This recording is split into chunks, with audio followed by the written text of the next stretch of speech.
What is going on, deck builders? I'm your friendly neighborhood host, Alex. Welcome back to another episode of Super Budget Commander. On today's episode, I'll be breaking down the Gruul powerhouse Ruric Thar the Unbowed. If you're looking for a way to take on quick combo and control decks without breaking the bank, this is the deck for you. This is definitely an aggressive, destructive deck that doesn't take any prisoners, and I hope you enjoy. And as always, a Super Budget Commander deck has a maximum price of $50. The vast majority of cards in this deck list are incredibly budget friendly and can be purchased for less than $1 each. And don't be fooled by the low price tag. A Super Budget Commander deck has a clear, consistent strategy and is built to win. So without further ado, let's get started.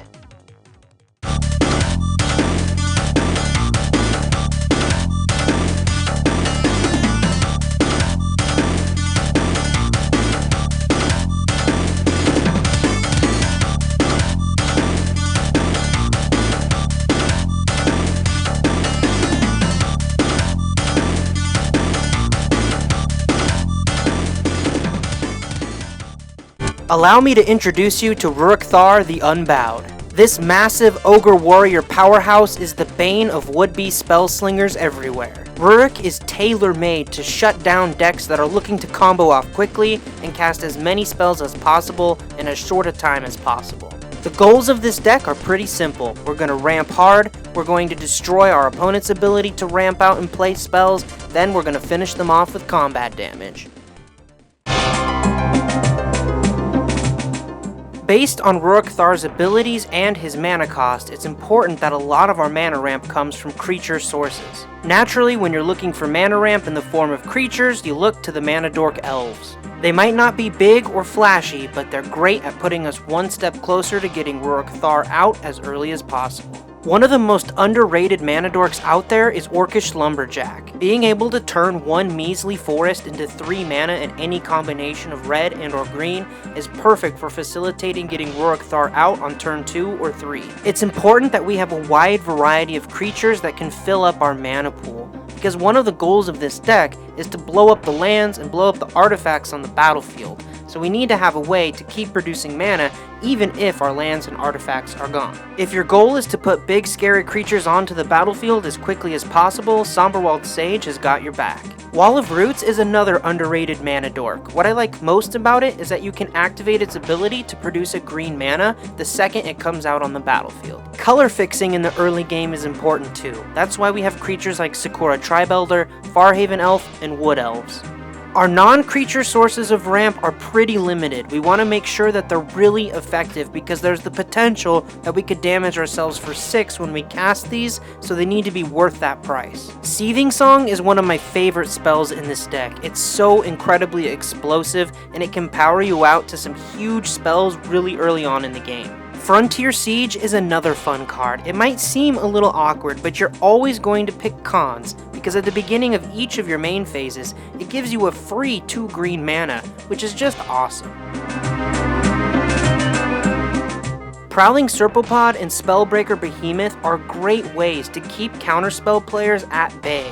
We want to make sure that the creatures we want to play get onto the battlefield with little difficulty. Xanten Swarm is one of those creatures that a lot of control players just don't see coming. Trust me, the reactions you get to this creature are priceless. Citadel of Pain and Spell Shock are additional ways of punishing our opponents for holding up mana to try and disrupt our things or for casting spells. Red Elemental Blast and Pyroblast are fantastic answers to annoying blue counterspells. You'll also be surprised with how many blue commanders and annoying blue permanents are out there that these disrupt too. Guttural Response isn't quite as good as Pyroblast or Red Elemental Blast, but come on, it has a dancing monkey on it, and it can take out things like Overloaded Cyclonic Rift. If the goal is to prevent our opponents from comboing off quickly, we have to blow up their artifacts. It's important to send a message to your opponents early on that insane mana ramp will not be tolerated.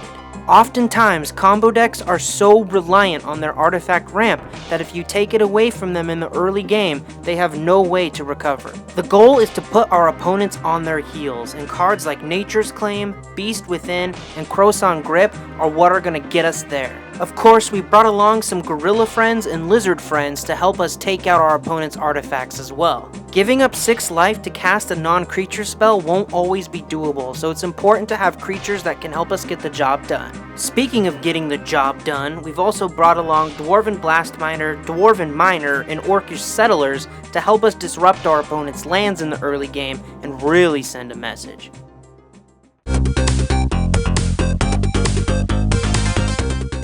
Go figure, right? We're playing in the Gruul color scheme, so naturally we're going to play pretty aggressively. Cards like Swiftfoot Boots and Loxodon Warhammer are going to make sure that our commander and other large creatures are swinging for as much damage as possible and doing it as quickly as possible.